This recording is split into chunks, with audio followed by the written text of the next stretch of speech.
Il est 19h50. Bonsoir à tous. Voici les titres de l'actualité de ce jeudi. Le workbook ou livret scolaire au cœur d'une polémique à quelques jours de la rentrée scolaire.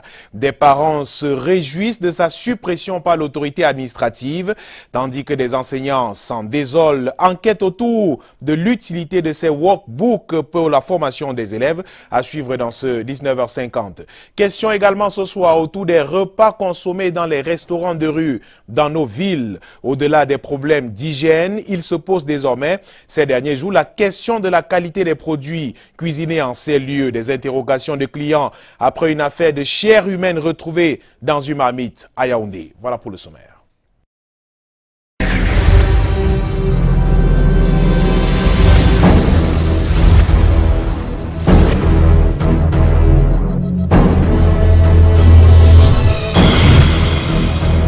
Bienvenue au 19h50. Évaluation sécuritaire dans le nord-ouest du Cameroun. Le chef d'état-major des armées, le général Claude Meka, a foulé le sol de Bamenda ce jeudi, il y a quelques heures seulement d'ailleurs. Et dans sa feuille de route, 2 points essentiels à savoir: assurer une rentrée scolaire sans anicroche pour les élèves et une présidentielle paisible. Monique Naosi-Fosso et Annie Collins pour les détails. Le chef d'état-major des armées, le général René Claude Meka, en visite de travail dans la capitale régionale du Nord-Ouest, Bamenda. À sa descente d'avion, il est accueilli par le commandant de la 5e région interarmée, le général de brigade Aga Robinson. La visite est inscrite dans le cadre d'une évaluation de la situation sécuritaire dans la région, à quelques jours de la rentrée scolaire et à quelques semaines de l'élection présidentielle. Dans tout le Cameroun, nous avons la perspective de l'élection présidentielle. Et notre ambition est de faire en sorte qu'elle se déroule dans les meilleures conditions. Nous avons la rentrée scolaire très prochainement, peut-être dans une semaine, plus exactement. Il faudrait que là aussi, les élèves retrouvent et les étudiants retrouvent le chemin de l'école ou de l'université sans problème. La suite de la visite s'est poursuivie dans un huis clos. Une concertation entre hauts gradés au poste de commandement de la 5e région interarmée, au quartier administratif à Hope Station. Nous y reviendrons. Et on reste avec l'armée camerounaise. C'est au total 52 enfants de militaires tombés au front qui ont bénéficié ce jour des kits scolaires offerts par l'armée camerounaise. La cérémonie de remise des kits scolaires, effectivement, s'est tenue à la cour d'honneur du poste de commandement de la 2e région militaire du interarmée de Douala, devant le général de division Salim Ouamadou et de nombreux autres militaires de la garnison. Les enfants bénéficiaires ont dit toute leur gratitude à l'endroit de l'armée et à l'État camerounais. Junior au sein, Martin Luther Ndjomo, avec la collaboration de notre stagiaire Charlotte Nopegé.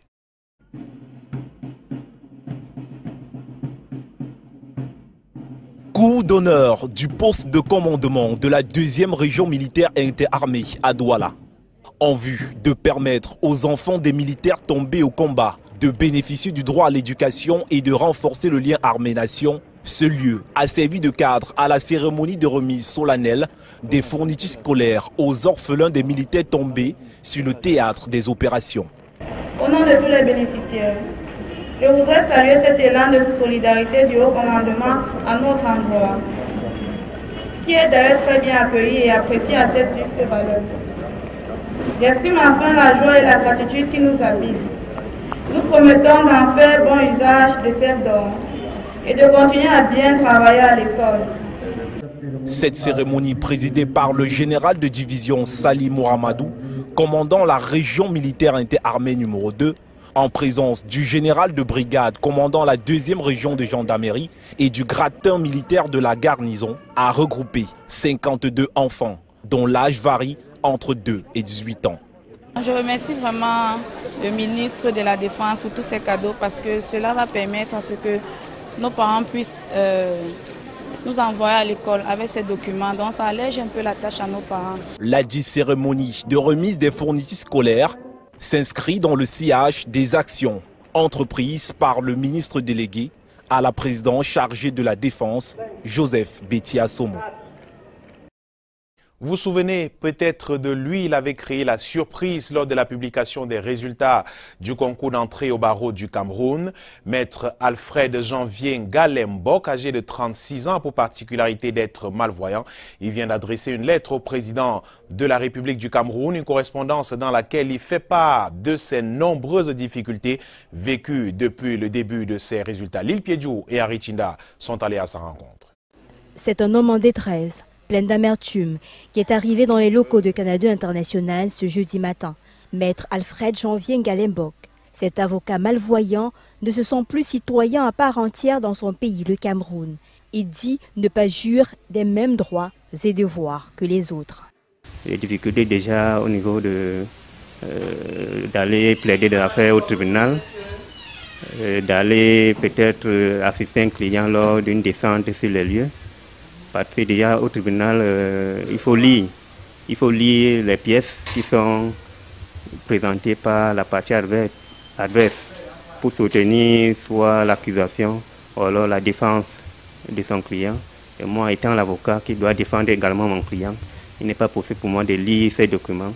Dans une correspondance adressée au président Paul Biya, il raconte ses mésaventures dans l'avocature et appelle à l'aide. J'ai écrit une lettre déjà pour lui dire que voilà, j'ai fait des efforts qu'il fallait en tant que citoyen camerounais. Malgré tous les embûches qui se sont présentées sur mon chemin, aujourd'hui je me trouve dans une situation où c'est encore plus difficile parce que maintenant il faut vivre de ma profession, il faut vivre décemment. Et là, je pense que l'État doit me soutenir. Maître Alfred Janvier Ngalembok, 36 ans, a prêté serment le 4 juillet, suite à la publication des résultats de fin de stage le 2 avril dernier. Son seul souhait est de rencontrer les autorités compétentes, tout en proposant la création d'un ministère spécialisé dans le recensement des problèmes des personnes handicapées et la recherche de solutions.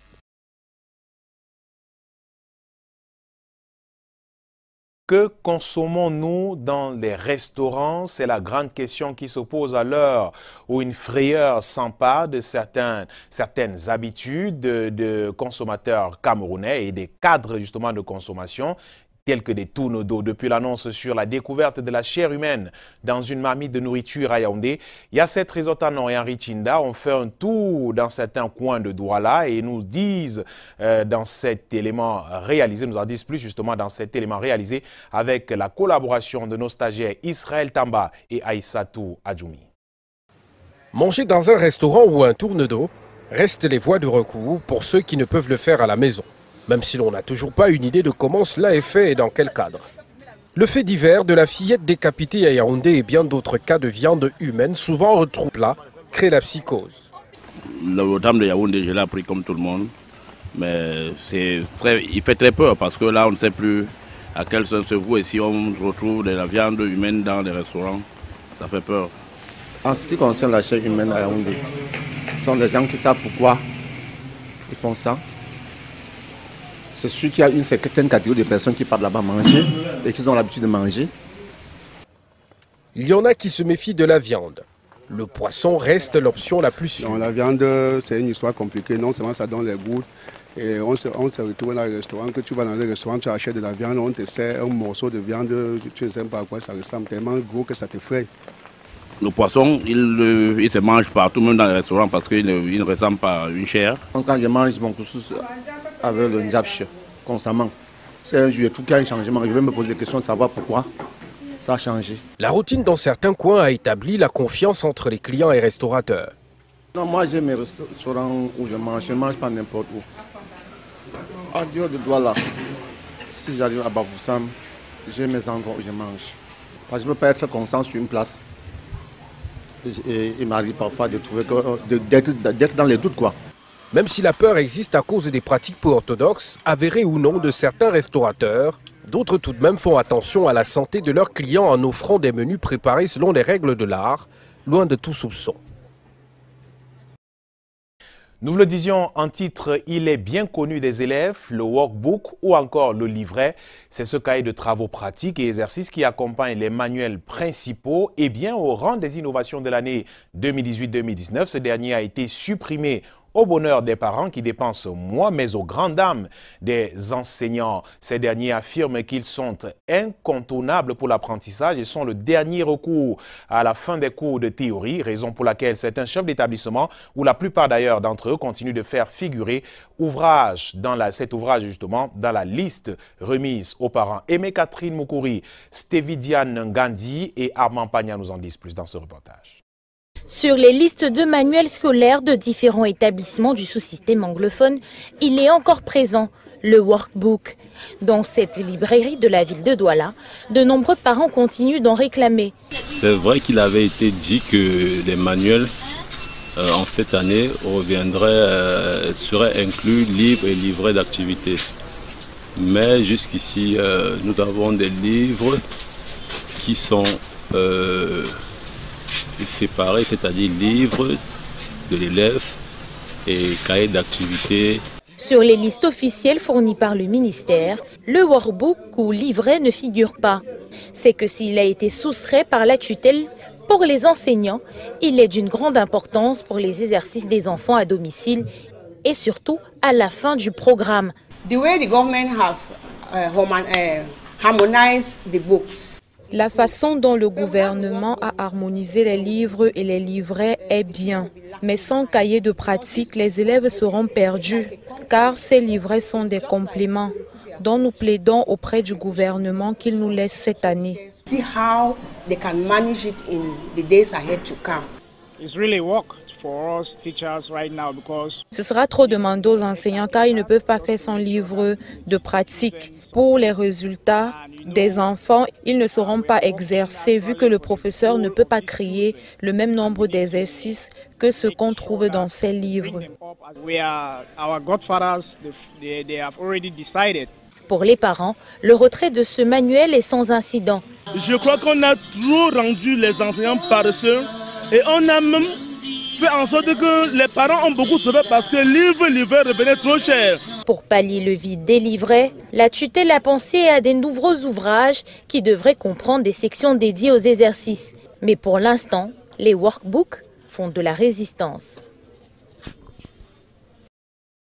Enseignement privé et laïque, les fondateurs des établissements privés exhortés au respect scrupuleux des mesures prises par les différents responsables des secteurs de l'éducation.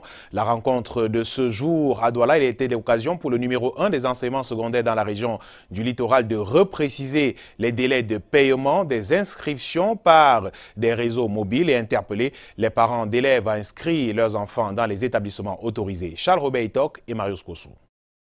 Le respect des programmes, la mise sur pied des nouvelles réformes sur le livre unique, autant de décisions que devront respecter les fondateurs d'établissements privés dans l'enseignement primaire et secondaire. Les fondateurs d'établissements scolaires ont pris acte de nouvelles réformes, des enjeux de ces réformes et s'engagent à mettre en œuvre toutes les recommandations des ministres en charge de l'éducation. L'Assemblée générale des fondateurs des établissements privés des différents secteurs de l'éducation a permis au délégué régional du ministère des enseignements secondaires pour le littoral de préciser la période valable pour les paiements électroniques des inscriptions. La période pendant laquelle on va exiger le paiement ne sera pas pour cette année d'un mois comme c'était le cas avant, mais jusqu'en décembre, ce qui est déjà une facilitation pour permettre aux uns et aux autres de se rapprocher des 4 partenaires qu'elle a choisis. S'agissant de la chasse aux établissements clandestins, une préoccupation habite les esprits des fondateurs d'établissements privés. Quand on vient à ce jour-ci, après 20 ans, 30 ans de fonctionnement, nous demander l'original de l'autorisation, vraiment, c'est peut-être trop nous demander. Inscrire les enfants dans les établissements autorisés est l'appel lancé aux parents d'élèves. Allons à présent à la découverte du pagne à l'africaine, couture traditionnelle et moderne. 2 cas mis en exergue dans les sorties et les podiums de mode au Cameroun de temps en temps. Anong Fak et André Marindia nous guident. Ça s'appelle de la galanterie au féminin. Goût exclusif du Cameroun septentrional. Et là, un kabangono façon sawa tout trouvé. Ici, sous diverses formes, la mise en exergue du pagne africain côté traditionnel aujourd'hui. Et quand la modernité s'invite, le podium tremble. Vos applaudissements nourris encore pour une autre égérie cette fois. Un défilé de mode au cœur de Yaoundé, des modèles taillés à la mesure du pagne avec la bonne mixture pour faire tendance et beau. Une Camerounaise à l'initiative. Christiane Laure, Zéou Otou, la mode c'est une passion devenue profession. Promouvoir le wax africain à l'international, sa raison d'être. C'est un tissu qui a plein de caractère et j'estime que jusqu'ici n'a pas suffisamment eu de visibilité. On le porte comme un boubou dans les cérémonies traditionnelles, ce qui est tout à fait normal et légitime. Mais je pense que c'est un tissu qui a quelque chose à exprimer à l'international. On peut le mettre avec tout autre tissu comme de la soie, du coton glacé. L'objectif de Laura Black Style en fait, c'est que dans quelques années, qu'on porte du wax comme on portait du jean. En été, le printemps, saison de pluie, saison sèche. Ces quartiers sont établis en France, mais elle tient à l'identité camerounaise si chère. Raison de ce lancement au berceau de ses ancêtres. Engagement pris de verser une partie des ventes aux associations caritatives. Coup de gloire tenu avec une forte représentativité féminine. La Miss Cameroun en première ligne. Elle voit et entrevoit le tissu africain sous d'autres cieux. Avec le pagne africain, le wax, je dirais que de plus en plus on fait de la promotion du wax dans le monde et c'est une avancée plutôt positive de voir la jeunesse promouvoir le wax à l'international par cette jeune créatrice, Laura Black. Et déjà, je peux souligner qu'elle sera mon partenaire en termes d'habillement pour l'élection Miss Monde qui aura lieu en décembre 2018. Promesse de star, aussi sincère que ses sonorités de Annie Anzoua et fils venus soutenir la jeune styliste. Soirée bien colorée et surtout dansante.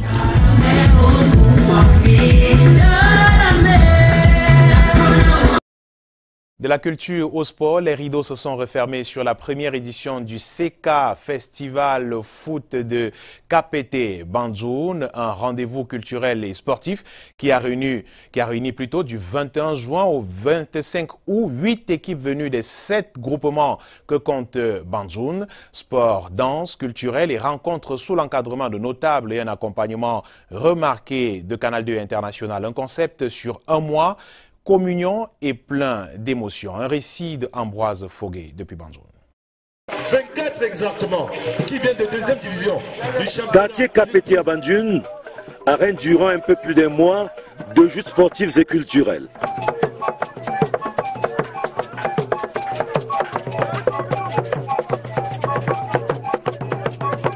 Huit équipes venues de 7 grands groupements de la capitale départementale du Konki pour ce grand messe plein de rebondissements heureux.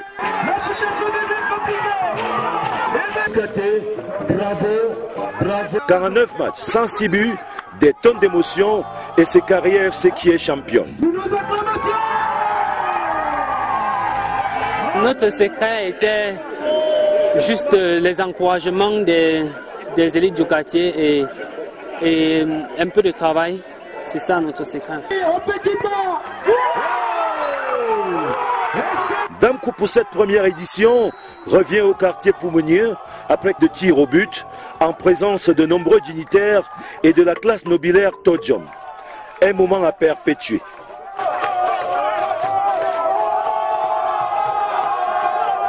Ce festival a permis aux enfants de se regrouper autour d'un idéal.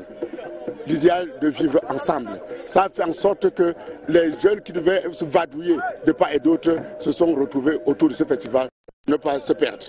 Mention bien pour le pari organisationnel du désormais monsieur événement sportif vacancier à Banjoun. C'est parti pour une grande fête de football à Banjoun tous les ans. C'est pas CK Festifoot Acte 1 et c'est fini, non. CK Festifoot c'est parti pour se faire peut-être pendant 10 ans, pendant 20 ans, voire même pendant 50 ans. Ce jeune homme est peut-être petit, mais c'est un petit sur des épaules de géant. L'accompagnement y a d'ailleurs joué un rôle important. Nous profitons de l'occasion pour dire un grand merci à tous ceux qui ont cru à ce projet qui était à ses débuts. Je parle notamment à Canal 2 International pour la couverture médiatique, évidemment, pour l'annonce et la couverture médiatique.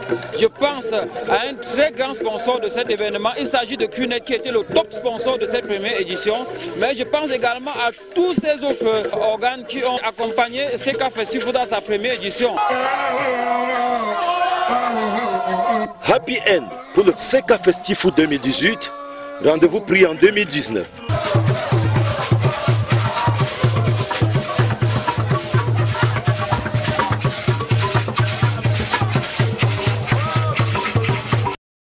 Toujours en sport, cette fois volleyball CAN des U20.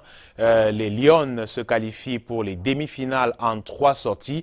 Les pouliches de Carole Ambata ont obtenu 3 victoires synonymes de tickets qualificatifs. Plus de détails avec Alex Lembe.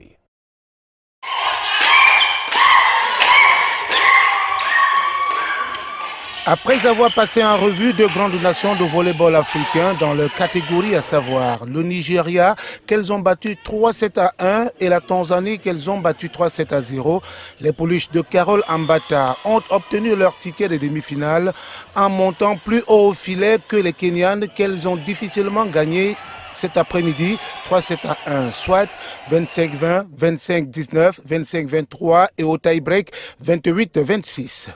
Nos bébés Lions terminent donc en beauté cette première phase avec 9 points au Makwa pour 3 sorties et 3 victoires.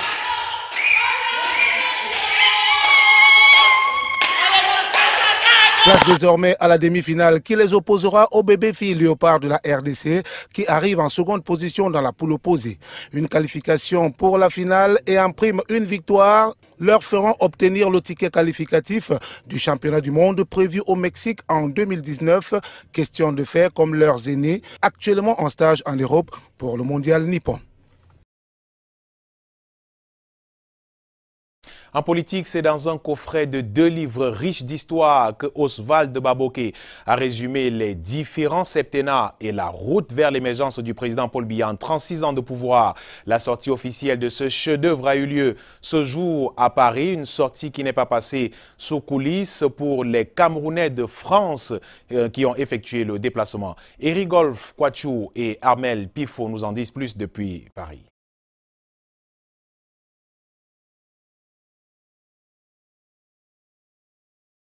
On parle bien de ces coffrets de 2 livres d'Oswald Baboké au sujet du président de la République du Cameroun qui résume justement les 2 septennats de Paul Biya. Nous y reviendrons peut-être avant la fin de ce journal ou alors dans nos prochaines éditions d'information. Et à l'étranger, cependant, l'Afrique du Sud fait face à une nouvelle phase de xénophobie. Un incident qui est survenu ce jour dans le pays à Soweto, effectué précisément a causé de nombreuses violences. Les détails avec nos confrères de la BBC. Selon la police, une trentaine de personnes ont été arrêtées, dont 2 accusés de meurtre. Il y aura d'autres arrestations selon les autorités. Tout a commencé mardi, lorsque le propriétaire d'une boutique de Soweto a abattu un jeune qui tentait de cambrioler sa boutique tout dans la matinée. Pourtant, selon le frère de la victime, il ne faisait pas partie des voleurs, mais était juste un client venu acheter du pain. Les cambrioleurs auraient alors fait irruption dans la boutique et le propriétaire a ouvert le feu. Le jeune homme a été mortellement blessé et est mort dans les bras de son frère. Depuis, le township est sans dessus-dessous. Les habitants du quartier ont mené des attaques contre les magasins des étrangers. Nous avons été agressés, nos magasins ont été pillés et tout cela par des Sud-Africains. Les Sud-Africains se plaignent de leur propre gouvernement à cause des soucis liés à l'eau et à l'électricité. Et ensuite, ils viennent se défouler sur nous. Nous ne sommes pas le gouvernement sud-africain. Nous ne voulons plus être des souffres-douleurs. Nous souffrons ici. Les Somaliens souffrent trop ici, croyez-moi. Certains ont même été arrêtés. Ils ne faisaient que se défendre. Et c'est eux qui sont en prison. Ce n'est pas juste. Les gens sont vraiment méchants. On ne peut plus accepter cela. La violence s'est ensuite propagée à plusieurs quartiers de Johannesburg. Un message à caractère xénophobe a ensuite circulé via l'application WhatsApp, invitant quiconque ayant loué une chambre ou une maison à un Somalien de l'expulser.